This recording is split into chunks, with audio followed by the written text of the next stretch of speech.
Hello and welcome to Michael's Minty Music for today. Today we review Duran Duran's 1983 album, Seven and the Ragged Tiger. It's quite good, although it's definitely not as good as their previous 1982 album, Rio. So, this is the track listing, and these are the tracks that added to my playlist, 5 out of 9, so 1 over half. This album is sort of half really amazing and half just alright.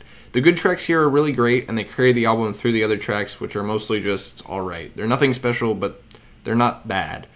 The album flows pretty decently. The not-so-great tracks don't hurt the album that much, and, I mean, the good tracks really help move this album along.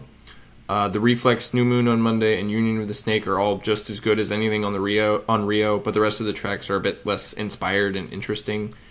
They're still dedicated to the new wave techno rock genre, but this album definitely shows the limitations of that style at this point. And while the album is pretty short, it doesn't end up limiting it, because there are still points of this album where it gets a little bit boring at times, unfortunately. And really, towards the end of the album isn't great, but side 1 is definitely better than side 2. And there's good songs throughout, so it doesn't ever get too bad. There was only one single released from this album, The Union of the Snake, which was definitely popular at the time, I think, along with The Reflex. The Reflex is the biggest hit off of this album. My favorite song here is that same one, The Reflex. It easily blows everything else on this album out of the water, even the other big hits, and definitely one of their best songs. I rank this album 3rd out of all of Duran Duran's albums. Despite being only pretty good, it's still better than almost all of Duran Duran's later albums. The inclusion of big hits like The Reflex go a long way towards making this album better than most. The only two that beat it is their debut album and Rio. Rio's almost perfect and definitely a lot better, but their debut is kind of close. It's got a similar sort of deal as Seven and the Ragged Tiger, where they have some good hits, but the non-hits are a little lacking.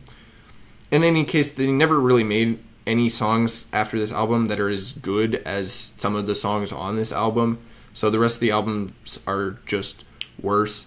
Notorious is really the only close competitor, and even that one, the hits on that album aren't as good as the hits on Seven. So, additionally, this album doesn't take my top spot from 1983. That goes to The Police's final album, Synchronicity, which has a much better diversity of sound and better music, combined with some hits on there as big as The Reflex, and thus is a lot better than, or is significantly better than Seven and the Ragged Tiger. It's not blowing it out of the water in any sense, but I think it's definitely better. Most of the songs on Synchronicity are good, while only about half of the songs on Seven and the Ragged Tiger are. Next up is Blondie's 1982 album, The Hunter. This was their last album until 1999. They took a big hiatus. So it acts as kind of an end to the first half of their career, and I'm pretty interested to see how it plays out. So stay tuned for that, and as always, stay minty.